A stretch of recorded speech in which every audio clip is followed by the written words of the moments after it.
It's time to talk sports. It's Hacksaw's Headlines, a panorama of the world of sports, stories, comments, and opinions. Touchdown, San Diego! Now, here's iconic sports talk show host Lee Hacksaw Hamilton and co-host John Riley. Who wants to talk sports? We do. From the DIXIELINE Lumber and Home Center studios in San Diego, we welcome you to Hacksaw's Headlines, our Thursday podcast.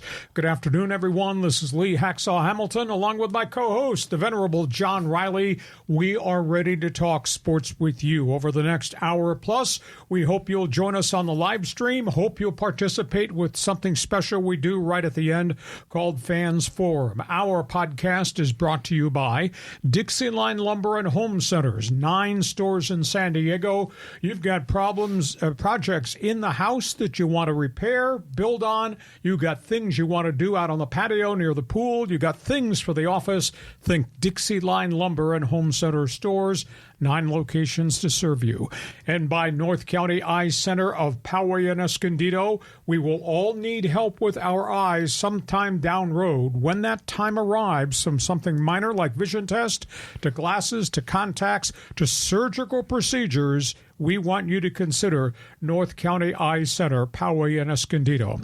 John Riley, as we get ready to kick off a great sports weekend, the only words that are front and center in my mind, Final Four, baby. Yeah, exactly. It's the Final Four for both the men and the women. It's going to be a spectacular weekend. Before we hit the floor running with topics on the table, explain to everybody who joins us early on the live stream, because we've made this the Fans Podcast, our Fans Forum. How does it work? Yeah, the Fans Forum is your chance to get involved. Got a question or comment for Hacksaw? Just drop it in the live chat on Facebook, YouTube, or on X. We'll get you involved. And I mean, we already got people lined up already this morning, Lee. Fans Forum. And a reminder, if you like sports, have you checked my website? Why have you not checked my website? I write on it every day. It is there first thing in the morning. That's the address at the top of the screen, LeeHacksawHamilton.com. Subscribe so you'll get notifications there when I put something on it. Subscribe to the podcast. That way you'll get the alerts every time we load something into the podcast, and we do that almost daily. John, let's get going. Let's start with topic 1 on the table. Hoops.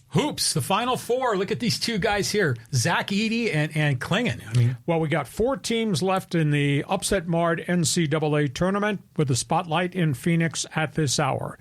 Obviously, everybody of the opinion, this will be Zach Edey, that will be Donovan Klingon, that will be Purdue, that'll be UConn in the finals, we think. Of course, there have been so many upsets along the way. There are 4 teams. Let's just run through who is playing right now.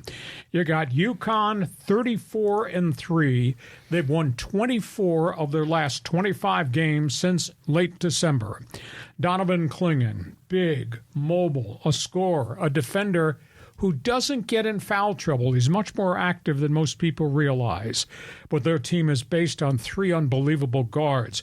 Tristan Newton, Cam Spencer, the three-point shooter, and this freshman who has come out of nowhere as kind of a power forward, power guard, Stephon Castle.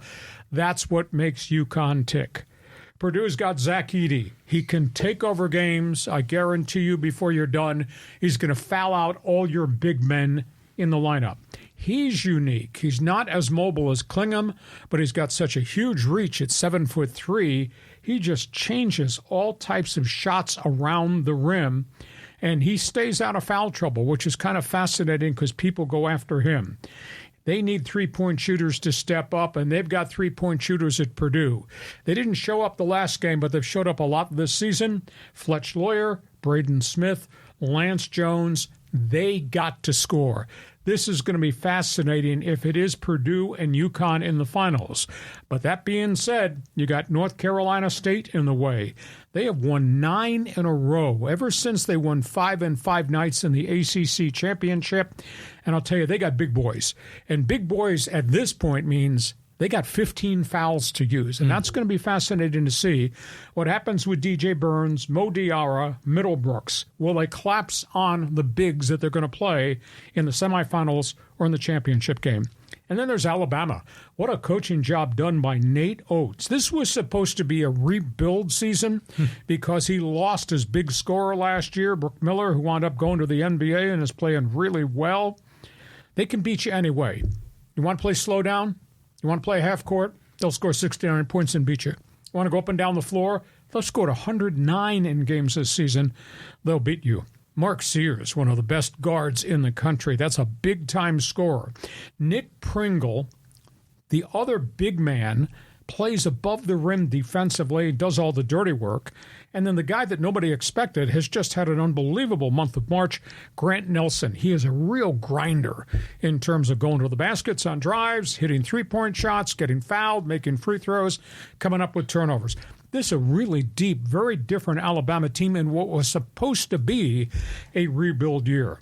So, John Riley, pick a topic. Purdue's big man, UConn's big man, NC State red hot, and in Bama. Isn't this just a great Final Four? I mean, you have like these two really dominant teams, and you got all the personality of DJ Burns, Alabama making a second trip back after they failed in the Sweet 16 last year. So this is going to be very entertaining.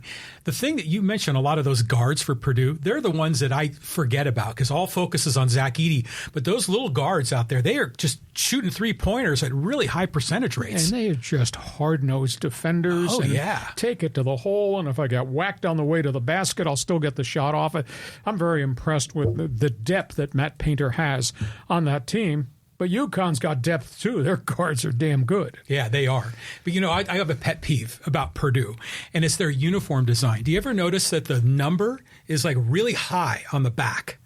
And obviously there's no name, which is no big deal, but it just looks strange. Like you'll see that. Well, Edey's number 15, I think. Mm-hmm. And so you'll see that 15, like almost between his shoulder blades. Yeah, but you can't mistake somebody 7'3". You don't lose him in the traffic. Yeah, that he's tremendous. Like we've talked about who's going to be in the draft. Is he going to be one of the top names? Very interesting to see how he does. Okay, so who do you think is going to win these semifinal games? And will it be Purdue-UConn in the finals? I think that's the likely case here. I mean, we're having that kind of battle amongst the women too, UConn and Purdue. I'm gonna go for those two teams if I'm betting in Vegas, but my heart is with NC State. I mean, if they can get another upset win here and make it to the final, I mean that would be a really special story. And they got 15 fouls to give. A lot of people forget that because Edey normally fouls everybody out. They got 15 fouls to slow him down. Yeah, they do. Fascinating to see. And of course, come Monday, we'll be talking Final Four on the afternoon of the championship game. Purdue-UConn going to be fun. Let's go from one basketball tournament to the other basketball tournament. Okay, UConn and Purdue. No, this is UConn and Iowa, not UConn and Purdue. Iowa-UConn. The great matchup. Caitlin Clark going against UConn's Paige Buchers. I'll tell you, this has been a spectacular season. Caitlin Clark earlier today named the Player of the Year for the second year in a row by the Associated Press. She's got the U.S. patent on dribble left, pull up, step back, hit the three-pointer. Anytime she goes left, the ball probably is going in. I mean, she is just spectacular and no fear. We'll take shots from the next area code. It's absolutely amazing how gifted she is. Iowa, the most surprising thing to me, it's just not Caitlin Clark against the world, John. Their bigs run the floor, get open on breaks, make backdoor passes. This team, despite a superstar, unbelievably unselfish with the passing game. And what they did wore down LSU and Angel Reese, and they finally put them away. And it was not just Caitlin Clark. Granted, she scored 41. It was everything else around her because they just kept getting baskets. UConn, this is a spectacular story. That's a great coach, Gino Auriemma. 5 major injuries this season. The last one standing is Paige Buchers. She's on the floor everywhere, does everything. You know, when you look at her statistic line, it'll say 21 points, 8 rebounds a game. It doesn't say anything about 3 assists per game. It doesn't say anything about 2 block shots per game. It doesn't say anything about just the playmaking ability. I mean, she's a great individual talent. She makes everybody around her involved in the offense. I just think that that semifinal should really be the championship game. But since they don't re-bracket the teams, Caitlin and Paige are going to meet in the semifinals. The other semifinal is going to be a doozy. Dawn Staley was just named Coach of the Year this afternoon. South Carolina's Lady Gamecocks, they got talent. NC State's got bulk. They've come out of nowhere. That Lady Wolfpack team is pretty good. But obviously, UConn, Iowa, Caitlin, Paige, the coaches, going to be fun. I'm still in awe of what I saw in the LSU Iowa game. Yep. That was incredible. I mean, it was like watching the Harlem Globetrotters. So the kinds of passes that Caitlin Clark was doing and, kind of outlet down court right after the inbound pass. It was amazing. I mean, to see what she did in that game, I'm really looking forward to this, especially going up against this other star at UConn. Women's basketball has taken a huge leap up in terms of the skill, the entertainment value, and the capture of the nation's imagination. Yeah, the media contracts for the next women's contract, because now they're their own separate entity. It's not hidden away in some backcourt on cable channel X. Right. I mean, it's fascinating what we've seen. The Iowa storyline to me is not just the superstar, it's the unselfishness of those players. That to me is stunning. So we got a great weekend of basketball. The women's semifinals Friday, men's semifinals on Saturday, then obviously women on Sunday, championship game, men on Monday night. We're going to watch a lot of hoops. We are. Our eyes are going to be falling out of our heads. Gabby Marshall is another player for Iowa who's sort of unsung. I mean, but she's a talented shooter as well. Yeah. I mean, she was hitting them in the last game. I'm just so impressed with the unselfishness of Iowa. I mean, to think of Caitlin Clark as being a playmaker rather than just a shot maker, but she is. At least that's what we saw when they finally derailed and put away LSU. Was it John Wooden or who was it that said that they thought watching women's basketball was more interesting because they were more with the fundamentals and there was a lot more passing going on? Was that Wooden? That's beyond me. Yeah, it was someone that said that. And it's the first time in the history of Hacksaw that I don't have an answer. Yeah, I stumped you. Well, back in the day, I would watch women's basketball and I was like, oh, this is nice. But now, it's must-see TV. Now it's like legit. I mean, it's so fun to watch. Okay, we go from basketball. Let's talk baseball. This is quite a story, and I've written at great length on my website about this story. I think the passing of a really great man. Yeah, he really is. And it's nice to relearn about his history, but wow, what an impact. His name was Larry Lucchino. He was Princeton educated, went to Yale, got involved from being a lawyer in sports, and the rest is history. And the history of accomplishment with Larry Lucchino is superb. I tried to think of a word when I was writing this long one man's opinion column that's on my website. I urge you to read it because he had a big impact here, had a lot of impact other places, and the word was visionary. He was wired differently. He built stadiums, he built teams, and he built front offices. I first met him when he came to San Diego to be the president of the Padres after he had accomplished a lot in Baltimore. And we just sat one day in his office and just talked about how he got to where he was and what his philosophies were. And he told me a story of growing up in Pittsburgh. He was an old Pirates fan way back in the day, John, at Old Forbes Field. And he said he fell in love with baseball and he fell in love with old stadiums. Red bricks, green grass, blue skies. Awesome. And that was his phrase. And he wanted to have any stadium that he was involved in, and this is why he got involved in developing the concepts of new stadium, to have that. Red bricks, green grass, and blue skies. He consulted PNC Park, Pittsburgh, home of the Pirates. If you find a picture, just Google PNC Park, you'll find a picture of home plate looking to the outfield and the whole skyline of the city of Pittsburgh and all the bridges who are painted yellow. Mm-hmm. It's as beautiful a skyline as you'd ever want to see. That's because of him. He gave them ideas at PNC Park. This is what I think should be. This is after they left Three River Stadium and, of course, prior to that, the old ancient Forbes Field. Then he went to Baltimore and he became the president. And then he just devised the idea. We're leaving old Memorial Stadium that had been there since 1954 when the Orioles first moved there, when they were the St. Louis Browns. We're going to build this new thing. And they built it in the railroad yards.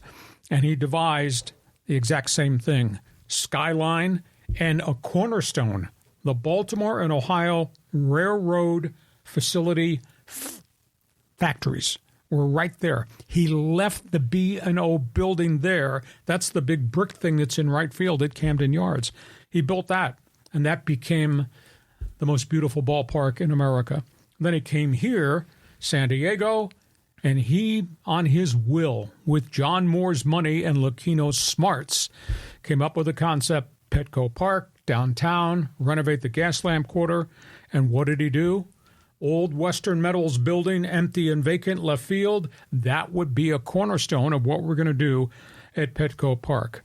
Aside from being a really good baseball man, he was a fan-friendly guy. He knew history, and he knew the place of baseball with families, fathers, sons. Nice. The guy was wired really differently.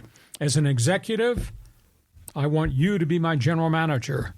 Who? Kevin Towers. I want you to be my general manager in Boston. Who? Theo Epstein.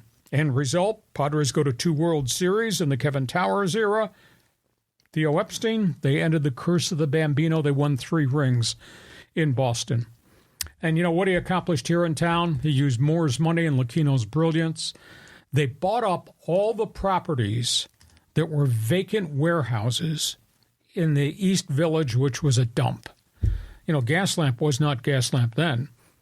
They bought up at very cheap prices all these empty warehouses. In their vision, we're going to build 5 hotels, and that will help us finance what we're going to do. And those 5 hotels are going to be a trigger of the East Village. And then suddenly, condominiums went up, and office buildings went up. Yes. And the skyline drastically changed just because of what he did. And then he convinced, through an awful lot of political red tape and barbed wire, he convinced the city and the taxpayers to help him develop the Gaslamp Quarter.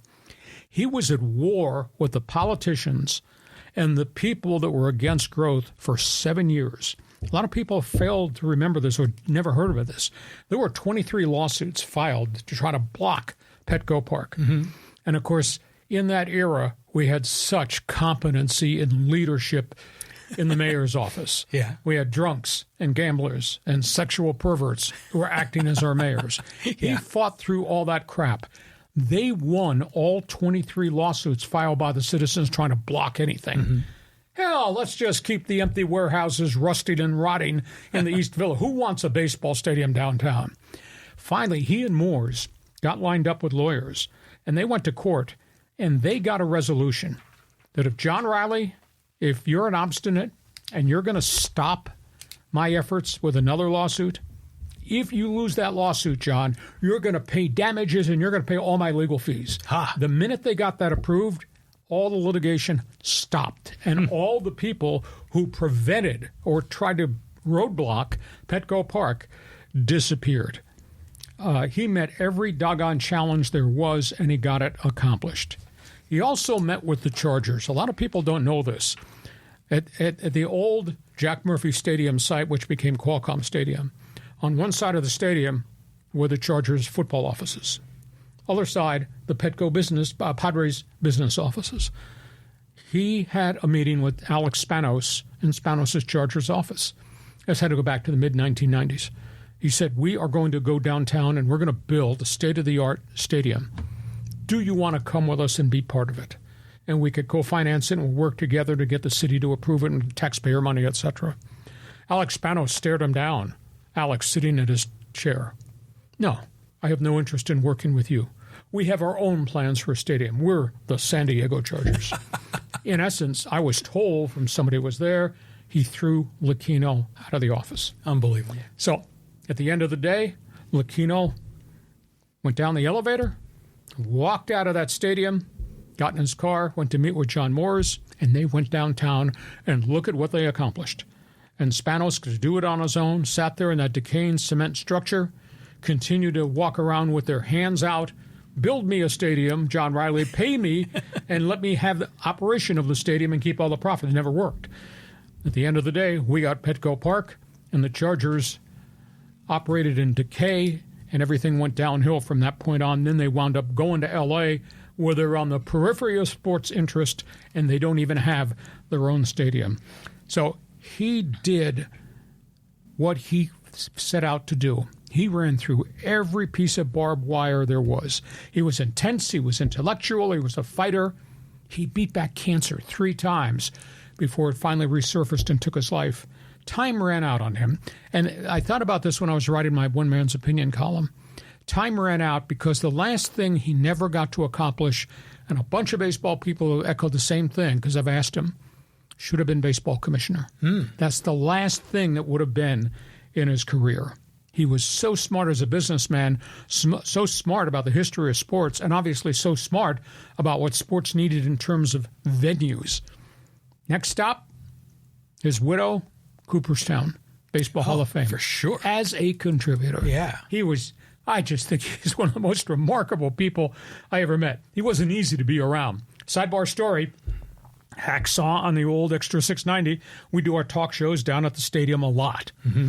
So this was towards the end of his era with the Padres, and they had just signed a free agent.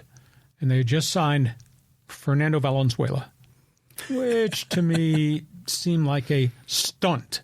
Mm-hmm. And that was the word that I used on the air. I wasn't being critical. Fernando was at the end of the road of an illustrious career, but he had nothing left. And they signed him. And I used the word stunt. It was like at 5:15 at night. At 6, during a break, he came from his offices in the old breaking down stadium, down the elevator, walked through the edge of the parking lot, and said, I wanted to be the first one to tell you, Hacksaw, you're wrong. So I got lectured during a break at 6 p.m. by Larry Lucchino. And we exchanged gunfire on a bunch of different things, and I liked him, and I respected the hell because I knew what he had accomplished. So, like I say, next stop, next time we'll talk about Larry Lucchino. I hope it'll be the induction ceremony with his wife making the speech in Cooperstown Hall of Fame. Unbelievable story, isn't it? I mean, I remember when, the Moore's Lucchino group came in and bought the team. Saved the team from the terrible Tom Werner group.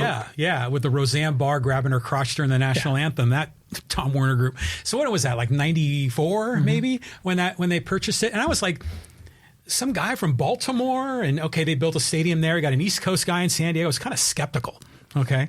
But wow, the more you learn about him, and the fact that he had huge accomplishments in Baltimore, San Diego, and Boston. And prior to that, Pittsburgh as a consultant. That too. I mean, any one of those individual things could potentially be Hall of Fame worthy. And he did all 3.5 or 4 of them. Amazing. Just a few other comments. I wrote down some notes while you were talking about it. Remember Bruce Henderson? Sure, he was one of the antagonists. Yeah, he was always trying to sue the Chargers and the city for rebuilding Qualcomm and even the expansion of Qualcomm back in the late 80s, early 90s. And ticket guarantee and all that razzmatazz, but he was one of the activists against anything. Hell, I'd rather have those empty warehouses rusting and rotting with the homeless people downtown than a ballpark. Yeah, there's a lot of people like that are like very anti-progress, anti-growth. He was one of them. The empty warehouse thing is interesting because I remember way before Petco was built. There was just all this kind of industrial buildings that were all falling apart. And one of my buddies started up an internet company, and he was able to lease a portion of the old Carnation Milk building downtown. And that was a dump, but it was perfect for a startup, especially an internet startup. And then he was saying, we're only going to be here for a few years, and then they're going to blow all this out and build the stadium and all the other surrounding areas. And I went out and looked around. I was like, this is going to be amazing. And it sure has turned out to be that way. The funny thing, the Padres, after they started to turn the dirt downtown, they had a press conference, and I went down there to cover it because I covered press conferences all the time. And I walked in this lot, and there was a pile of dirt in the middle of this vacant lot with a baseball on it. That was the pitcher's mound. And 90 or 60 feet 6 inches, there was just a white square slab with strings running at it up the lines. That was home plate. And these would be the first and third base lines going to the outfield. The third base one went to the Western Metals building. And I stood there with Lucchino, and all it was kind of an empty skyline. You could see the Coronado Bridge off in the distance. He said, "This will be our ball yard." And I asked him questions about how did you configure this layout? Did you consider the sun, sunset, winds? He said, "We did studies of everything." And he says, "When we are done, it won't look like this.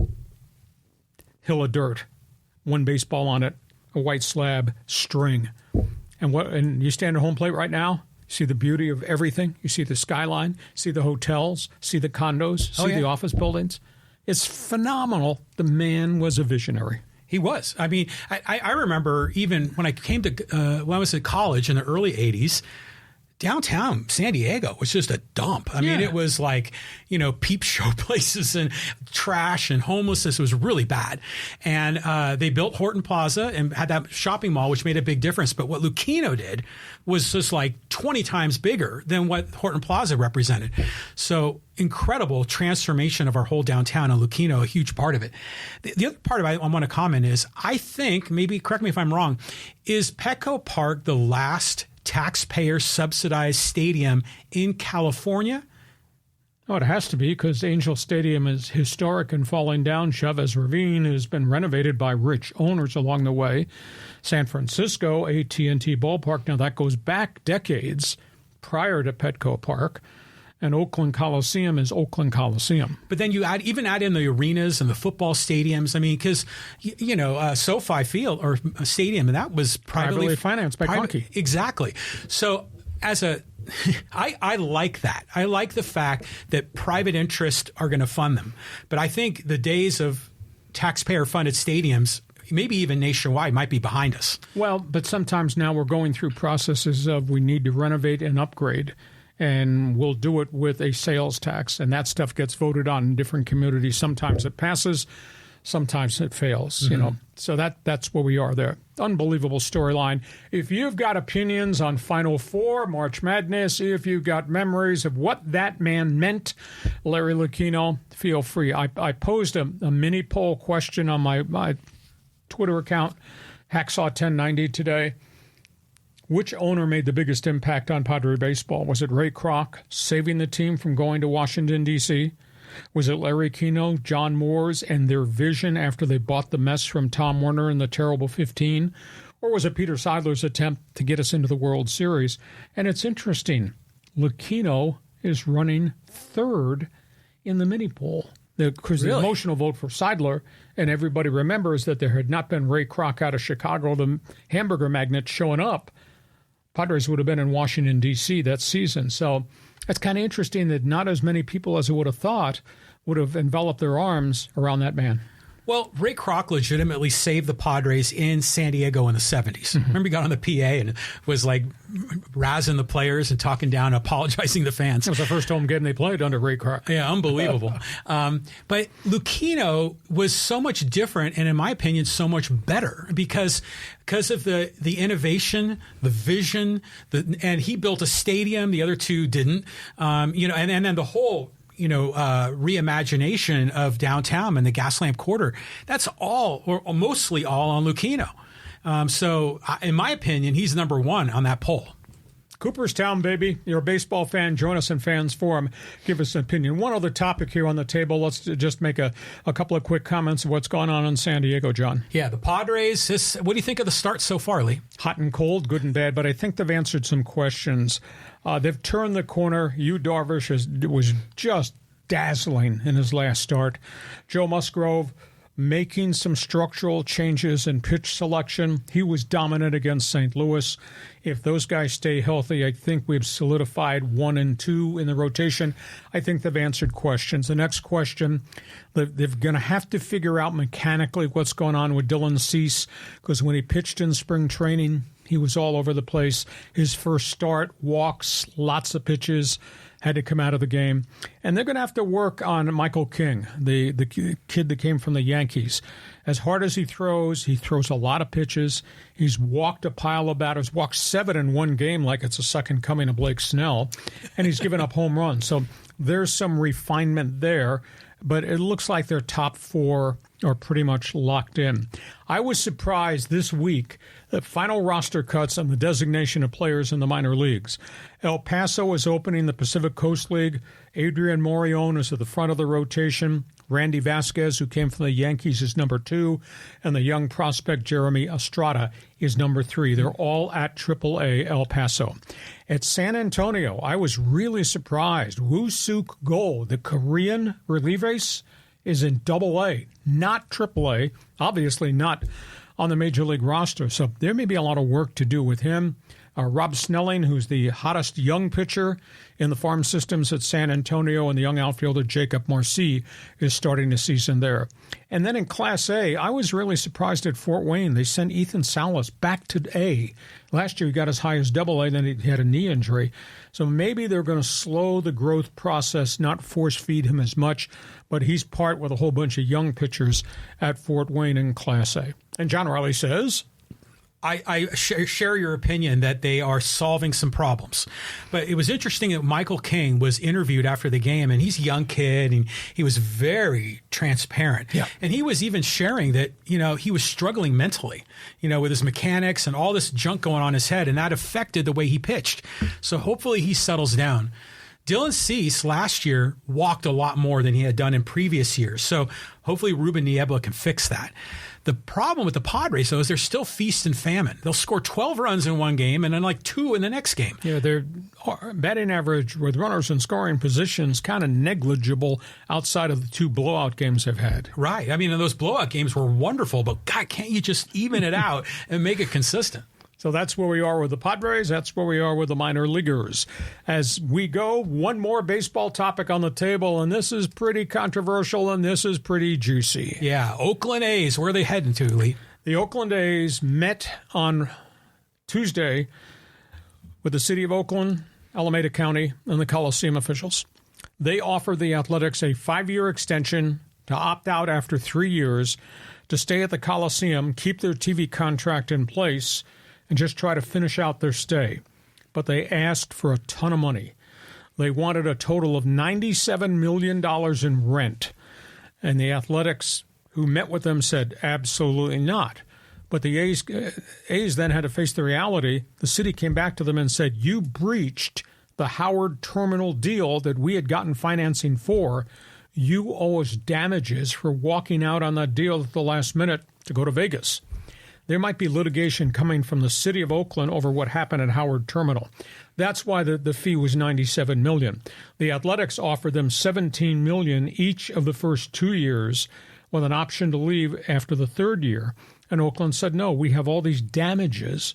We're not going to take that. The number is 97. The next day, they went to Sacramento. They met with Sacramento city officials, and they also met with the owner of the Sacramento Kings. And he's the one that bartered this deal. He owns the Kings. He owns the AAA franchise. He has a good lease at that stadium. He agreed to let the Athletics move in there. The A's are going to play 3 years in a AAA stadium that seats 10,000. Now, it's a fairly new stadium. It's not a dump. Mm-hmm. It's in Sacramento. It's under the umbrella of Northern California, which allows the A's to keep their $70 million TV contract, which is huge. But at the end of the day, they're vacating Oakland. This is going to be a crap season. They average 6,000 fans per game in their first homestand. It's really ugly. And by the way, lowest payroll in baseball, and by the way, the worst team in baseball if you look at the roster. I think their record now is 1-6 right out of the gate. Unbelievable. And now they're going on the road. It's really an ugly situation. The players are upset. A couple players got disciplined. They showed up for one of the home games wearing these wristbands that the A's anti-protest fans have been wearing out in the parking lot. Mm-hmm. A couple of players are really upset at just the whole atmosphere around athletics baseball. And now the union has to sign off on the Sacramento thing. I think the union will get pressure from MLB. Just agree to it. The guys will play all their home games in one minor league city. Granted, it'll be a minor league ballpark, but the facilities will be decent because it's a fairly new stadium. And the city of Oakland just gets screwed. Oakland has now lost all of its franchises. California Golden Seals, Golden State Warriors, the Raiders, and now the Athletics. It's just it's a bad scenario. I put a lot of heat on Rob Manfred. This should never have been allowed to happen. Baseball should have interceded and helped find a way to get the stadium thing done. And I'd say, congratulations, Las Vegas. You got John Fisher and one of the worst teams in modern-day baseball coming to your city in about 3 years span. So I don't know what else to say. I'm flabbergasted at the way this thing has evolved, fallen apart, not gotten done financially, and they're going to play in a freaking minor league ballpark. Major league team drawing 6,000 fans a game. This is not 1938 in the Depression. Well, there have been times in the Coliseum where they've drawn only 1,000, you know. And I remember that the Giants were like that too before they almost moved to, Toronto or St. Petersburg back in the 70s. This reminds me a lot of the Chargers, doesn't it? When they went to the little stadium, the soccer stadium up in L.A., now they're going up to Sacramento. I think that's the right choice for them because, financially it doesn't make sense for them to go to Nevada yet. But getting the hell out of Oakland makes sense. But imagine if you're going up to Sacramento and let's say you're a Kansas City Royals fan or a Baltimore Orioles fan. I mean, that might draw a lot of fans. Oh, they'll draw some fans from Frisco, maybe even from Oakland, and they'll draw Sacramento fans because that NBA franchise has finally become successful. Yeah. And, their theory is, hey, we might be a major league city someday, so let's go. I have no doubt, but it's 10,000. Yeah. And it's the players in a minor league ballpark. I think it's just a horrific set of circumstances to put your players in. They should have allowed the A's to move to San Jose. But the Giants apparently said that was our territory. Yeah. I mean, that would have been the solution to everything. Yeah. Isn't it fascinating? Piece of history here. This probably before you had your first beer. Piece of history. The legendary Philadelphia Athletics, Connie Mack. Oh, yeah. Tremendous franchise, 20s, 30s. Bankrupt franchise, sold off all their players multiple times. Philadelphia A's go to Kansas City. Who buys them? Charlie Finley. Oh, yeah. Charlie Finley. Poorly run team. Vacate Kansas City. Go to Oakland. They got the A's. Reggie Jackson. All those great players. Catfish Hunter. Tried to sell them. Strip mined them again. Quote, fire sale. Commissioner blocked it. Then Finley finally got forced out of baseball. And now you got John Fisher, Oakland Athletics. 4 times this has happened to that franchise. Yeah. I mean, and the East Bay and the Bay Area could easily support a normal franchise, but it's been so poorly run for so damn long. I mean, you can have 2 teams in New York or 3 teams back in the day, 2 in Chicago, 2 in L.A., why not 2 in the Bay Area? They've got the finances. They've got the people. You got the region. You got the whole region. It should have worked. But the Raiders screwed it up. The A's have screwed it up. Now, the Warriors wanted to go back to San Francisco. Right. I get that. And I don't know. The Golden Seals, that was a long time ago. That was Charlie Finley. The Golden Seals? Yes. Was Charlie Finley? Yeah. They moved the Golden Seals to Cleveland, became the Cleveland Barons, and 3 years later, they went out of business. Was that the Cleveland team that you were the announcer for? No, I was the World Hockey Association Cleveland Crusaders. Oh, okay. Woke up one day, and we all lost our jobs because here came the NHL, and that was a disaster. And that was owned by Charlie Finley. Unbelievable. Amazing. Charlie O. Hey, we get to halftime. Our podcast is brought to you by DIXIELINE Lumber and Home Centers. 9 stores in San Diego to serve you. John, pick a project. Which one did you go to DIXIELINE to get the most help from in terms of consultation, design, materials? Yeah, well, a couple of them. I mean, I've talked about our front door, and it sounds like a trivial thing, but we had a front door that was just getting torched by the sun and it needed maintenance. We went and got a brand new door, and it's like some kind of a composite material, so it looks perfect all the time. It's like the front door to a fortress. Yeah, it does. It has a little speakeasy thing in the front of it, and these a window. Yeah, I love it. I mean, so we went down to the DIXIELINE store in Kearny Mesa. They had a big door showroom. We picked out the best door for us, and they were great. Did they advise you to use the word password? I know. What's the password to get into our studios here? Yeah, really. What would it be? Larry Lucchino. These are the guys you should do business with when it comes time to do projects in the home, on the patio, at the swimming pool, or even at work. DIXIELINE Lumber. And our podcast also brought to you by North County Eye Center of Poway and Escondido. You know, when you think about your vision, it's fine today, but you may need direction, help, solutions to vision problems down road. You can go have eye test at North County Eye Center. You can get glasses, you get contact lenses. If you have more significant issues you need answers to, whether it's glaucoma, cataracts, whether it's dry eye, whether it's pink eye, consider them. These are the pros in the business. North County Eye Center, Poway, Escondido. As we go to the second half of our Thursday podcast, kicking off this great sports weekend, a reminder, we want you to be part of the show when we are done talking, arguing back and forth. Your chance to jump into the middle of all this, we call it Fans Forum. Yeah, Fans Forum. Look at all these people piling in. Michael, Angel, Callan, Matt, all these folks from Winnipeg are piling in. John, Schickster. I mean, so many guys here. We're going to get you involved in Fans Forum. If you've got a question or comment, type it in the live chat on Facebook, X, or on YouTube, and we'll get you involved in Fans Forum. And if you like sports, I invite you to check my website, leehacksawhamilton.com, because we're offering something unique there. There's a big orange box right on the homepage. I want you to join Hacksaw's Insiders Group. Just register, fill out the information. You get all types of emails from us on a day-by-day basis. Become part of the Insiders Group. And for those who are with us on our podcast on the live stream, give us a thumbs up. Give us a 5-star rating, because that helps us a great deal in publicizing who we are and what we're doing. John, let's move from all things basketball and baseball. A couple of football notes here. Yeah, the NFL notebook. Look at these teams. Yeah, there's a lot to talk about. We've been talking about financing stadiums and all of that. The Chiefs, this is a big setback for them. Kansas City has been a model franchise, has been a great citizen in that community, dating back to the old AFL days when the Hunt family were one of the first ones in with the American Football League, and we now know what modern-day Chief football is, and the championships and the Super Bowl and Andy Reid, etc. They went to the polls on Tuesday, and there was a bond proposal to help raise money to renovate Arrowhead Stadium for the second time in about 70 years. And it failed. 58% of the people voted against it. There would have been a special sales tax that would have raised $800 million for renovation. Now, the Hunt family was going to put up $300 million of it themselves.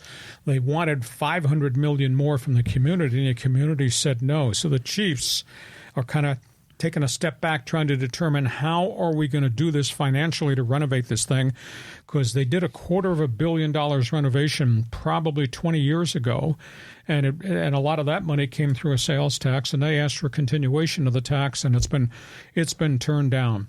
Kansas City's got another problem, and this guy, Rashee Rice, is in big trouble with the law. He's the young wide receiver that had the really good season with Patrick Mahomes this past year, 75 receptions. This kid is obviously out of control. He lives in Dallas. He rented a Lamborghini SUV. He rented a Corvette. He and a friend were drag racing on an interstate, lost control, crashed into the medians, and hit 4 other cars, a 6-car accident. Rice admitted this afternoon he was the driver of the Lamborghini. One of his friends was the driver of the Corvette. They got back in the vehicles, and they drove off. They did not check to see if anybody had been injured in the 4 other cars. It was a chain reaction thing. How stupid is this? Too much money in the kid's pocket. He's paying $1,750 a day. A day? To rent this Lamborghini SUV. It's a $10,000 rental. How stupid is he? So he apologized today.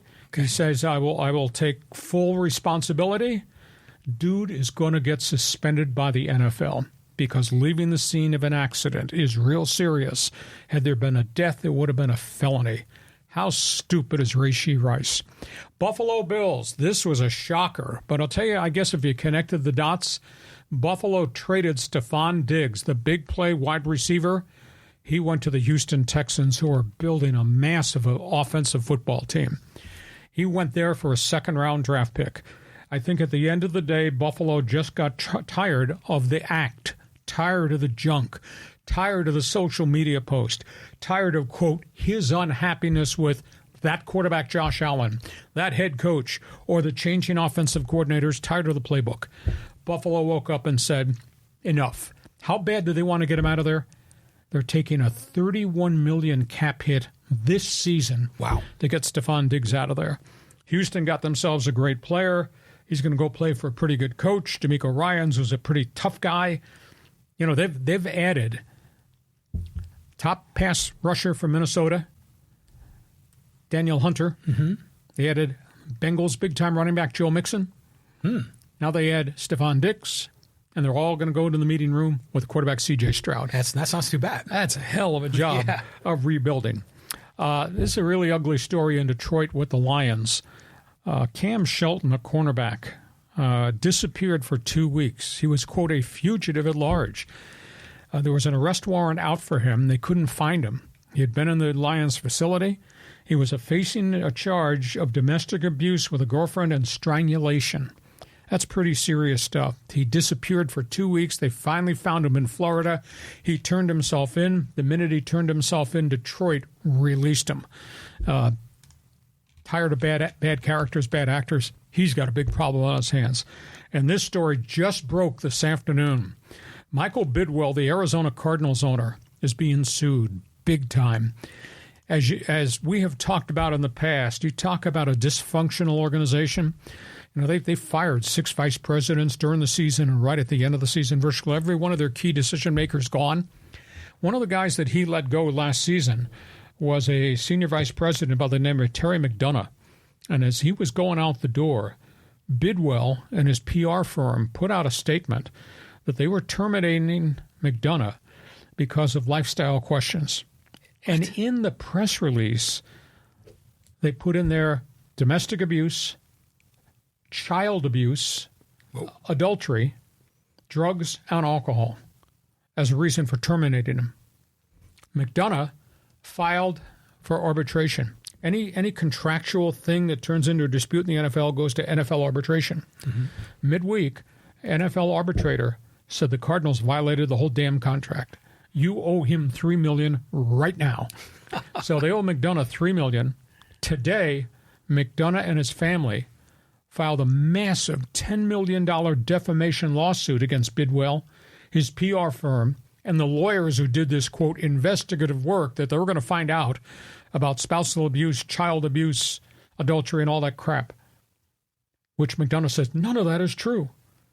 So now they're suing defamation against the Cardinals and Michael Bidwell and the entourage of his people who did all this to McDonough publicly. I mean, I understand you're terminating the guy. You can probably tell the guy, I don't like you, and this is why I'm letting you go. But to put out a press release and quote this, and this, and then McDonough goes to arbitration, and the arbitrator says, there's no evidence that any of this stuff happened. Bidwell, nice owner, huh? Yeah. Jeez, really? Yeah, I mean, I would imagine that, Bidwell has had a long history. Him and his family goes way back. Bill Bidwell, and prior to that, Charles Stormy Bidwell, Chicago Cardinals. How many crap owners do we have in all these sports? We got John Fisher. We have enough hands? Yeah, I know, exactly. Spanos, the whole thing. Putting that in your press release that it was child abuse and domestic abuse. I mean, even if you suspected that were true, you don't put it in your press release. You just let that out. That's like you say, that's like a police matter, So that's nuts. I mean, the Rashee Rice story is pretty incredible, isn't it? Put money in kids' pockets. I mean, it's unbelievable he would do this kind of junk. Well, no, but I don't blame him for having money in his pocket because he earned that money and he deserves that money. But he's just a damn fool for doing this sort of thing. But, when you're young, you're in your 20s, you think that you're invincible and you can take, a fast car and go 120 miles an hour down the freeway. What a damn fool. And he was a really good receiver last year. Past tense, he will sit a chunk this year. Yeah. Yeah, so has the commissioner weighed in on this yet? No, not yet. They're gonna let the legal road follow, and then they'll take their decision. But I bet you he's not there opening day, and I bet he's gone for a chunk of time, leaving the scene of an accident that you caused drag racing. Yeah, but see, again, that goes to immaturity too. When you're in your 20s and you're scared, you're freaked out by this situation, and they just go rather than doing the right thing. So this goes back to the NFL kind of teaching the youngins, and kind of developing the right kind of culture. The last comment I wanted to make was about Kansas City, because it's not just the Chiefs, it was the Royals too. And the Royals have a big situation because their Royals Stadium is really ancient, and it's fallen apart. And the problem with the Royals, Kansas, I don't think the Chiefs would ever leave where they are just outside the city. Mm-hmm. The Royals have a proposal across the state line from Kansas City, Kansas, to build a baseball stadium. Would they vacate, jump on I-70, and just go over the state line and build there? Because that's maybe 10 or 15 miles from downtown Kansas City, Missouri, is where Kansas City, Kansas is. So the Royals might be the one that vacates. It's kind of a weird marketplace, Kansas City. Remember the Kansas City Omaha Kings? Yeah, way back in the day. Way back in the day, because I think they were just the Kansas City Kings, and then they kind of broadened its scope. You know, that would make a lot of sense for the Royals to move because they don't really draw much. They're right? very good. They haven't been good. Well, they had their moments there with Hosmer in the mid tens, but wow. I mean, again, voters rejecting a sales tax increase to fund a corporation's building, which I think is good. But here's the issue: the Royals are going to put up $1 billion of the $2 billion needed to build the stadium. So they're asking the community, by use of this sales tax, to give us the other $1 billion to the $1 billion we're already put in the pot. And the Chiefs were going to pay $300 to $500 million of the $800 million they needed for the renovation. So it's not like the Chiefs and the Royals were walking around with their hand, give me some money. Well, they wanted $1.5 billion collectively amongst the two of them. Mm-hmm. So they are going out with their hands out. Yeah, but the owners of these clubs are pouring a ton of their own resources in. They should be responsible for 100% of it. I mean, you know, when you were back at Extra 690, we didn't pass a sales tax to increase the revenue to the radio station. Should have passed a sales tax to pay me better. Yeah. Well, you deserved it. But, you know, you got to have private ownership, manage private affairs. Taxpayers shouldn't get suckered into this because as much as we love sports, there's a lot of people that don't. Exactly. And they got to pay. That's not right. Okay, that's where we are. One other topic on the table. This involves the Chargers. The Chargers. So it's going to be another funny laughingstock story, Lee? Well, we go to the end of the month, and we're going to have, obviously, the NFL draft, and we're going to start covering the draft next week once we get beyond the Final Four. Chargers are looking for players to fill out their roster. They had a unique free agent visit.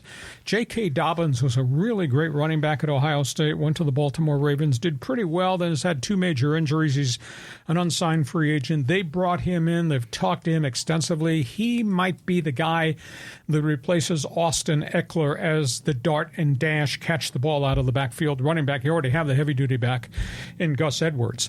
They're talking trade with Cincinnati. Tyler Boyd, who's a third receiver in Cincinnati, he's caught a lot of balls, not real happy. He wants to be traded.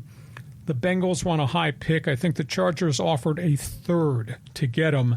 He's going to be a free agent in a year. He would obviously be one of the replacements for the Keenan Allen, Mike Williams departure.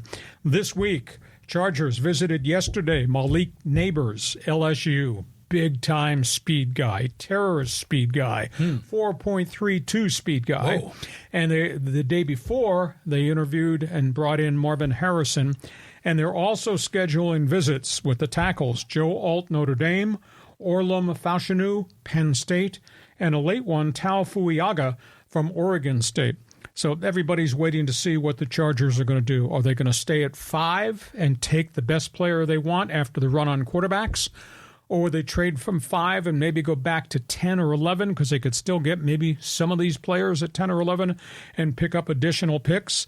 At this point, nobody knows what New England's going to do at 3, Arizona's going to do at 4, what the Chargers might do at 5. The Giants are now yakking about trading up. They want to be in a quarterback derby, and they're at 6. And then obviously you got the Vikings at 11, Denver at 12, and the Raiders at 13. So a lot of moving parts as we go towards the NFL draft. We'll cover it all for you in the upcoming weeks. And John Riley's response on the Bolts. Oh, my God. Well, remember like a few months ago, we were talking about how the Chargers were going to have to cut a lot of players because of the salary cap. And that was before they increased the cap. Yep. And we speculated that, you know, Khalil Mack and Joey Bosa might be gone and that they would have to use their draft picks to get a defensive lineman. Well, now they don't. Right, so you still think they're going to go for the tackle, the Alt from Notre Dame? If they're going to run the football, you're going to have another tackle, and that might be the guy. I think you can get receivers that you can find and develop in the second round and third round, and you know they have. I think I figured it out last night. I want to say they have 4 of the top 90 picks. Really? So they're going to be able to find guys at those positions. But I think if if they follow through on the comments that we are going to pound the ball to make Justin Herbert even more dangerous, then you got to have more tackles. You got a better offensive line. So those tackles that they're visiting with this week and next week, Notre Dame, Penn State, and Oregon State, those are the top 3 tackles on the board. So we'll see where this goes from this point on. I wonder what Justin Herbert wants. He wants talent. Yeah. I mean, of all these players we discussed, I wonder who he wants the most. Well, they got him the heavy-duty running back because that's what Gus Edwards is. That's a power back guy. And if they were to sign a Dobbins-type guy, then that's a third down back you throw to, and he can run some. He's like Eckler. And then you go into the draft and you go get me a stud right tackle. And then in second round, go get me one of those wide receivers. There's a ton of speed guys who can catch balls that you can get in the second and third round. And you go from there. So we shall see. Hey, our podcast is brought to you by DIXIELINE Lumber and Home Center Stores. Our favorite phrase, fix it or build it. We guarantee you will enjoy it at DIXIELINE Lumber. And by North County Eye Centers. From eye tests to glasses to contact lenses to full service for things if you've got problems with corneas, problems with cataracts, glaucoma. You will need them sometime. Help with your eyes. Think North County Eye Center, Poway, and Escondido. This is John Riley's favorite part of the week. Yes, it is. Fans Forum, ready, set, go. All right, here we go. Let's go to Michael. He says, hi, Lee. Your recent one man's opinion on the passing of Larry Lucchino was one of your finest columns. Can you shed some light on the circumstances that led to Moore's terminating Lucchino? It's never been publicly disclosed, but at the end of the day, knowing how his relationships ended other places, he is just a push guy, 24 hours at a time.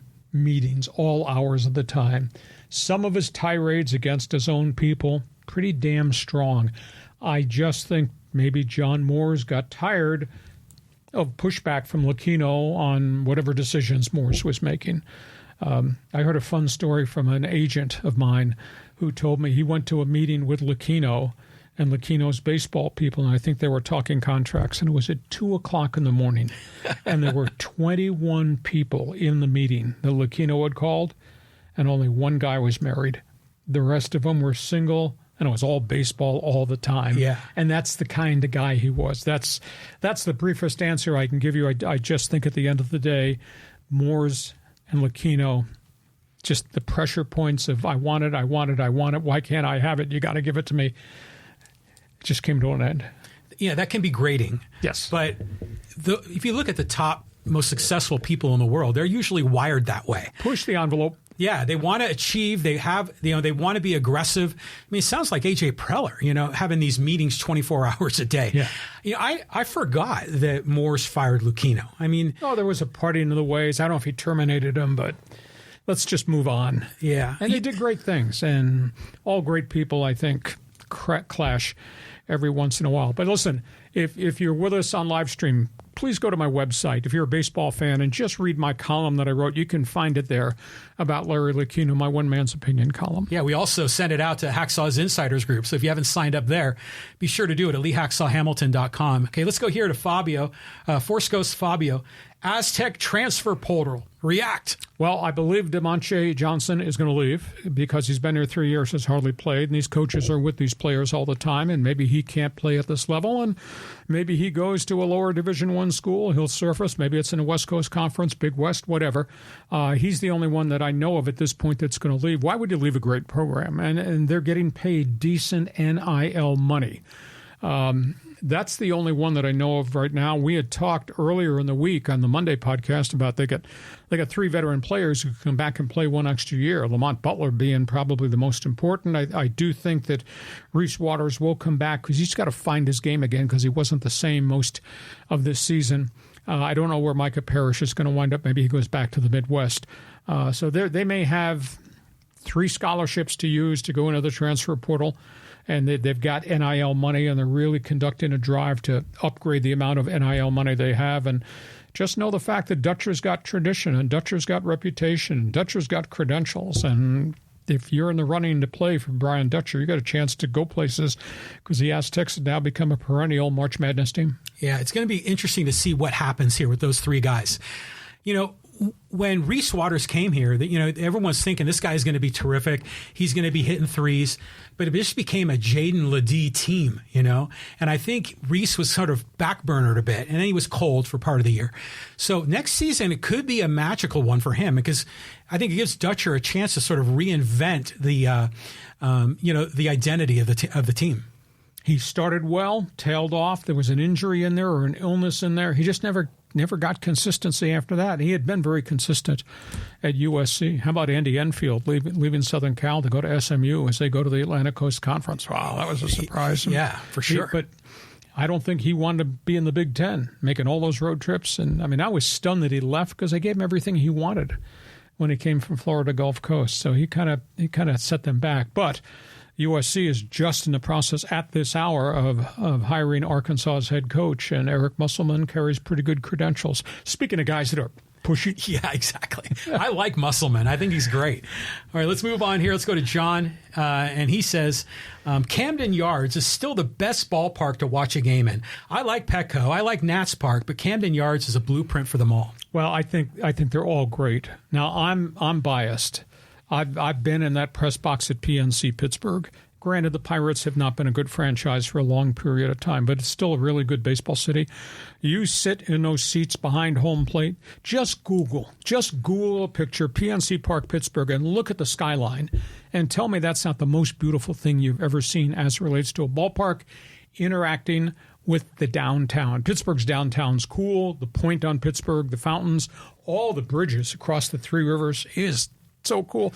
And Lucchino said, build it this way, facing this way, and look at the guy. I think they got the best venue of all the ones. And I love Petco. And Camden is so unique and so cool. And granted, Yankee Stadium's got unbelievably history, the house that Ruth built, but PNC to me is I think the best view of all. Yeah, I want to go. I haven't been to that park at all. But I think, Oracle Stadium in San Francisco is unbelievable. Mm-hmm. I mean, and the view from there, I think it's got to be as good as PNC, isn't it? Well, when we're done here, you just go on Google and you just bring up PNC Park and tell me that's not sexy. Well, I have a lot of relatives up in the Bay Area and that live in San Francisco, and they're, San Franciscans are very proud of their city, right? Yeah. And so my cousin was down here visiting, and we were talking about stadiums, and he says, yeah, no stadium can top Oracle Park, or I think back then it was AT&T. And I said, hey, you guys have a great view, but I think the stadium, Petco, I think is really hard to beat. And the locale, everything that's around it, oh, so cool. But they had to point it in the direction of facing downtown, because if they faced it to the west, then the sunset probably would have conflicted with the batter's eyes. Well, and that was the thing I asked Larry Lucchino about when we stood there and looked at that mound of dirt with a baseball on it that was going to be the pitcher's mound. I said, did you scope out sunset, all that? He said, yes, that's why it faces this way. And we also did a study about the marine layer and marine currents and what it impacts the ball. Now, that was when they were opening. They built a stadium you could not hit the ball out of. I told you the story, Padres Giants, the first time they opened at Petco, Barry Bonds hit 6 balls, steroid-driven balls that were caught on the warning track at Petco. Yeah. He'd drop his bat and he'd walk back to the dugout shaking his head. Well, they've changed the dimensions. The other thing that's changed, they built all the hotels. Yeah. They built all those condos. That's changed the wind currents, too. So it's a little bit different ballpark than Lucchino envisioned, but they did their homework for when they opened, what it would be like. It reminds me of when Phil Nevin kind of glared back at Kevin Towers when he hit like a bomb, and it was only a double to the fence. It's good that they did those studies. Remember Horace Stoneham when he owned the Giants? Oh, yeah. And then they put the stadium at Candlestick, and he did it. With the wind. Yeah, he went there like at 10 in the morning one day and said, oh, this is wonderful here. Summer day, it's beautiful. Yeah, and then, get there at 7 at night. I mean, you freeze your butt off. Yeah. I did football games there. It was brutal. One of the coldest winter days I ever spent was at Candlestick Park in August. Yeah, that's like a Mark Twain, right? Move on. Moving on. All right, here we go. Let's go to Schickster. Hey, this isn't WST. I hop off for a meeting and come back to San Diego. What the hell? Hey, our Canadian network friends in Canada joined us maybe about 2 months ago. So when my buddy Andrew is done with his show in Canada, you automatically get a switch to my podcast here. Because when Hustler is done, Andrew Patterson, in Winnipeg, it's right about 1 o'clock, our time, when we kick into gear. So we set up a deal that When he's done in Canada, his people can stay on board and join us here, and we get people on a hockey hotline that will send us comments too. Yeah. I'm waiting for the first Winnipeg Blue Bomber fans forum question. And I'm really thankful to those guys in Winnipeg. It's wonderful to have all of them here, and thanks for being here. Okay, let's get another Larry Lucchino comment. This is touching a lot of hearts. This is a little bit long. Larry Lucchino's contribution to the history of the Padres cannot be overstated. Aside from the significance of Petco Park, he hired Kevin Towers, a pretty bold move at the time, as Towers was a nobody from an executive perspective, and it was KT who ended up shaping the rosters for the great 96 and 98 clubs. Lucchino undertook initiatives like fan surveys, focus groups, and introduced flex season ticket packages, a fan loyalty program, the Compadres Club, and pairing Saturday night. And I think the comment got cut off there. Plain and simple, he was a businessman, he was a baseball man, he was a fans man. And his whole thing was the fans' team, the fans' experience, the fans in our new ballpark. And Peter Seidler obviously has carried that through with what Padre baseball has become downtown. But we would not have that here had it not been for John Moore's money and Larry Lucchino's vision. Yeah, I agree. I mean, they were like right on the edge of a cliff getting ready to leave town. So we're forever thankful. Let's go to Emmanuel. He says, all sports teams will try to leverage public tax dollars. There will always be another city who will give in to get a major league sports team. Sorry, I'm not going to Fargo. We don't have a lot of cities, and those cities that we do have don't have stadiums. Portland wants Major League Baseball. Nashville wants Major League Baseball. Charlotte wants Major League Baseball. Montreal wants it back.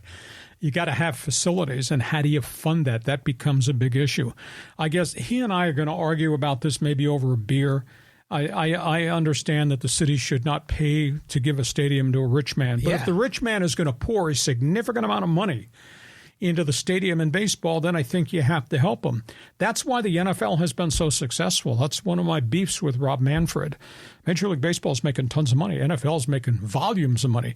The NFL G3 fund was formulated 20 years ago that if you want to build a new stadium, the NFL will put money in, and that owner will put money in, and you put money in. That's what we had with the Chargers. Mm-hmm. The city, county, and the G3 fund was right there.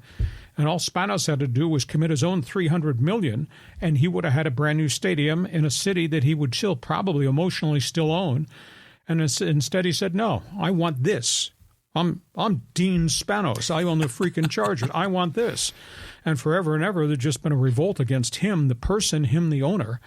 And they wound up going to L.A. And then they walked in and said, well, we have this stadium deal with the Raiders. And they got voted down 31-1. Mm-hmm. On the new stadium. He was shocked. He was devastated that he didn't have as many friends in the room as, quote, he thought. And then the league intervened, and they mandated to Stan Kroenke, second tenant in here, let's make this even more financially viable by having two tenants in the building. But at the end of the day, Spanos, one of the poor financial owners in the league, trying to strut around as if he's one of the big men in the NFL. That's crap. He wound up playing as a tenant. Stan Kroenke, Dean, there's a mailbox over there. Deposit your rent check the first of every month. Well, the taxpayer funded obviously is great for the team and great for the league, but it's immoral. I mean, it's just flat out immoral to make like some old lady in a nursing home have to pay taxes to subsidize a billionaire's baseball team. I mean, I just think that's just terrible. But they get away with it, and they always talk about the upgrades to the community, the boosts in the economy. But a lot of those studies that so-called boost the economy don't have an ROI because the taxpayers spend a ton, and sure, they get some of it back, but not all of it. And the taxpayers themselves don't get it back. It goes into the city's coffers, not back to the taxpayer's checkbook. Well, I'm still waiting them in the city's coffers to pave the potholes in front of my house in Rancho Bernardo. Oh, have you seen the studies? It's a disaster here. Next question. Next question. Okay, let's go here to Richard. He goes, the A's are a poorly run, no doubt, but the city of Oakland is a poorly run city. They, too, are a big part of the problem. They really are. They are an economically disadvantaged city. Its economy has gone away. The Silicon Valley has really impacted stuff in San Francisco and really stuff in Oakland. It's just a poor city. So I don't know that there would ever be enough money to be able to build something new to keep franchises. And yeah, do they have a fan base? They sure do. Raider Nation, still a lot of people walking around with black and silver paint. The A's once upon a time were the thing in town, but things change and all the franchises have moved. And I hate to say Oakland's a dead city, but it kind of looks like it's a dead city. I wouldn't go that far. I mean, back in the 70s, it was like, the blue collar folks that are on the East Bay that went to the Raiders and A's games. But now you can't be a blue collar worker and afford to live in the East Bay, because real estate is so expensive. Oakland is going through a renaissance and a transition, and it's way better than it was, say, 30, 40 years ago. I was just there like about 6-7 months ago, and I really enjoyed it. But I think the A's and the Raiders were so poorly run that, the city management was incompetent. They screwed the whole thing up as well. But that is a shame, because that East Bay could have easily supported multiple franchises. It's a market unto itself. Yes. Okay, a couple more here. Couple more. Okay, let's go here to Chris. He goes, Hacksaw, prayers to a colleague of yours that shares your unparalleled writing ability and wit, TJ Simers, who's resting in hospice today. I grew up reading the two of you and consider myself lucky. TJ was cut from a different cloth. He was testy, and he would write stuff that would insinuate this guy hasn't done a good job for this reason, and he would bag on people. And he's really had a tough time of late, brain tumor, and I know he's on the clock. And I've tried to get a hold of his family, and I've just not been able to make that connection. But he was good at what he did. He was really different at what he did. When he was here in San Diego with the UT, he felt as a columnist, I used to call him Page 2, and his column actually wound up on Page 2, and he had his own identity. And he felt his role as a columnist was to look at you and tell you that I don't like that blue shirt you're wearing. I'm going to write about it. I'm making insinuations. Yeah. He felt his thing was to have an opinion and rile you up while he did. And then he went to the LA Times and did the exact same thing. Some people loved him, some people disliked him, but it's sad. I think he's in his mid-60s, and he's got the exact same brain tumor that his father had, and his father died young. So it's tough. There's the whole bunch of us guys that were here together competing against each other. We'd go back and forth about, boy, that was a piece of crap column you wrote. Yeah, well, I thought your talk show sucked too. Thank you. It was a whole bunch of us that kind of ran together back in the day, and I feel sad for his family. Some people liked him, and some people didn't. It kind of sounds like someone else I know. Yes. Well, next question. All right, let's go here to Callan. He says, Diggs getting dealt is a shock. Wonder if salary was a factor along with his attitude. Well, attitude, I think, more than salary, because he was productive, but yet there were stretches of games where you say, where's Stephon Diggs? Because Josh Allen was going the other way. I just think, as I said at the onset of the NFL segment, they just got tired of the crap. They got tired of social media, because he was always doing on social media, and geez, Josh Allen is not doing what he should be doing with me. Or why are they not calling plays for me? How come I only got 3 targets today? Me. And meanwhile, they're winning or trying to win games, and then he'd have games where they'd throw to him and clank, he'd drop it, or he'd run the wrong routes. I just think they woke up and said, that's it. And for them to swallow $31 million in dead money this year, that shows you how tired they were of the act. Now, he'll go play for a good coach. DeMeco Ryans is a good coach. But damn it, you're going to do what I tell you to do as a wide receiver. Mm-hmm. And I'm not going to hear about any junk on social media on Monday, because he was just excessive about barking out what he felt, what he thought. Still, I think a great player. But there were weekends he just wasn't part of the scheme, and either he didn't do the right things, or they wouldn't throw to him, or they just got tired of the act. Wow. Yeah, I think wasn't in the playoffs this year where he was barking at Josh Allen on the sideline. They got into an argument, and I'm like, geez, these two should be like best friends. Yeah. But isn't it funny how social media gets involved? We've talked about it with the Kim Mulkey story. We talked about social media with Trevor Bauer, and all these young athletes are just becoming influencers in different ways. And I think a lot of old school coaches are having trouble understanding that. And I think this is another example of old school, new school. At the end of the day, it's Sean McDermott's team.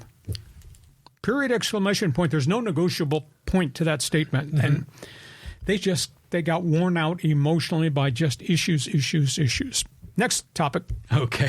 Well, I got to get this one in because it's a comment about me. Gregory says, your co-host is living in a dream world if an owner should be on the hook 100% for a building, stadium or an arena. The only unicorn event of that happening was the Dallas Cowboys. Well, then maybe the modern-day Stan Kroenke, who wrote the entire check. Now, when Kroenke did SoFi Stadium on behalf of the Rams, it was also part and parcel a business development. NFL Network has moved everything from the East Coast to their facilities in SoFi's Park. What's coming to Los Angeles? We got Olympic Games. Where they're going to do a whole bunch of things? SoFi Stadium, the park. So, I mean, Kroenke is an entrepreneur. It just wasn't a football stadium for the Rams and then the Chargers were shoved down his throat. It's an Olympic event. It's a business building event. I mean, it's the NFL Network. It's just a whole pile of things all intertwined together, which justifies him writing a check for $5 million because the amount of money he's going to make back with all the things that he's putting in there aside from just the football stadium. $5 million. It's $5 billion. Isn't it? $5 billion. Yeah. That's the way to do it. You know, as like you say, as an entrepreneur, have all these different revenue streams. AT&T Park in San Francisco, back when it was built, I think the city donated the land, but the stadium was privately built, if I recall. Was that the Bob Lurie era? I think so. Yeah. Yeah, I think so. When did that open? It was like around the year 2000, wasn't it? Or like late 90s, something like that. Yeah, I mean, I may be, living in a fantasy world. You are. But it's immoral, to have taxpayers pay for these things. Okay, let's move on to social media. We got some good stuff here, too. Okay, let's talk about Kim Mulkey. This is from Varick. He says, she needs to be penalized for skipping the national anthem. Well, it's interesting. A lot of people did not read the Washington Post investigative report. And she's threatening to sue him for defamation. And I went, and it took me forever. It was such an in-depth piece because it involved her not just at Louisiana Tech, Baylor, and at LSU. It involved her growing up, her playing college basketball, her family, divorces, just all types of things. But she really comes off looking as pushy all the time. And the stories about her treatment of her players, and I'm not going to say she's homophobic, but the insinuations that I don't want you, as she told Brittany Griner, I do not want you selling your sexuality on my basketball team. In other words, just play basketball and don't tell them about your preferences. But it's everywhere. How could you take that attitude that you have a right to step on my player who might be a lesbian? So what? It's part of life. It's a different time in 2024 than it was in 1984. And she just pushed that envelope and just beat up her players and bullied them, and a whole bunch went off and transferred because they were tired of it. And even her relationship with Angel Reese was really, really strained. Angel Reese, who just declared for the NBA draft, she did it at a Serena Williams-type fashion show. I saw the video. It's really impressive. It's about marketing, right? Yeah. She never once said anything about Kim Mulkey. She thanked LSU and her friends and the team, and never once mentioned that coach. So, Coach, I guess the argument, John and I have had this argument over coffee, do the ends doing what you do justify the means? Well, no. The ends never justify the means. Okay, but what do you think about this national anthem bit? I mean, it's not just with this LSU team, but a lot of teams not participating. I mean, what's your take on that? They should. It's a symbol of America. It's a symbol of who we are and why we've been successful and the freedoms that we have. Why would you not salute the flag? Yeah, I agree. Why would you not do it? But some of these folks, they have what they believe is a rightful cause they want to protest. But do you ever find it interesting that at sporting events, we do the national anthem, but we rarely ever do it for any other kind of a public event? What kind of event you talking about? Well, let's say like a concert or anything that would take place in an arena, a truck pull, a motocross race, But NASCAR does. IndyCar does. Okay. So that's still a sporting event, right? Yeah. So I always found that odd that they put the national anthem, and I like it. I think it's great to celebrate life, liberty, and the pursuit of happiness, but it always was interesting to me that they did it, and now it's been politicized like a million other things in this world. By virtue of the last group of years, players kneeling down, and the unification, and that's a whole nother argument for a whole nother podcast. But I just think you got the flag. We live in this country. Salute it. Saluted. All right, here we go. Let's talk a little about the Super Bowl. And this is from Harlick, Buckeye. And it says, my sister is an executive vice president of NBC's programming division. The plan is to have the Super Bowl as a pay-per-view exclusive with a hefty price by the year 2030. Well, Roger Goodell said at this year's Super Bowl, we will never have pay-per-view Super Bowl on my watch. Well, his watch goes through 2028, I believe. There you go. So anything is possible, but then you get into the dialogue. They experimented with pay-per-view this year on a wild card weekend. They did one during the regular season on Thursday Night Football, but that was at $5.99. And I'll guarantee you they're not going to put the Super Bowl on for $29.99. I mean, the Super Bowl, if it's going to be pay-per-view, is going to be mega dollars, which then spills over to, will John Q. fan do it? Is everybody going to pay $299.95 to watch the Super Bowl on streaming? Some people said, hell no. Some people said, yeah, I'll invite 20 of my friends to sit in this studio with John Riley, and I'll charge everybody $20 to do it. So there might be ways around it, but that's down road. Everything's going in this direction, Lee. People, they're still paying for the Super Bowl now. It's just bundled into their cable TV package. Now it's going to start to go more a la carte. I think that's good, but the whole world is shifting with streaming. Okay, we hope you have enjoyed our podcast. It was extended, it was long. There are a ton of topics on the table. Reminder, if you like what we're doing, please give us a thumbs up, give us a 5-star rating. Check my website, LeeHacksawHamilton.com. I write on it every day. In addition, fill out the orange box right on the homepage on my website. Join the Insiders Group. John, this is going to be a fabulous Friday night. Women's basketball, men's semifinals Saturday. We're going to be back Monday to set the stage for the Final Four, and we'll kind of start to kick off our NFL draft coverage, too. Have yourself a great sports weekend. It's going to be busy, baby. It's going to be busy. Hey, are the women in Phoenix, too, with the men? No, the women are in Cleveland. Cleveland. Okay. Yeah, it's going to be a great weekend. Yeah. Have yourself a great sports weekend. Our podcast brought to you by DIXIELINE Lumber and Home Center Stores to serve you. Been in business for almost 100 years. And by North County Eye Center of Poway and Escondido. We will see you come Monday on Hacksaw's Headlines. Join us again for Hacksaw's Headlines on YouTube, Facebook, and Twitter. And find the audio version on your favorite podcast app. Touchdown, San Diego! For more content, go to LeeHacksawHamilton.com.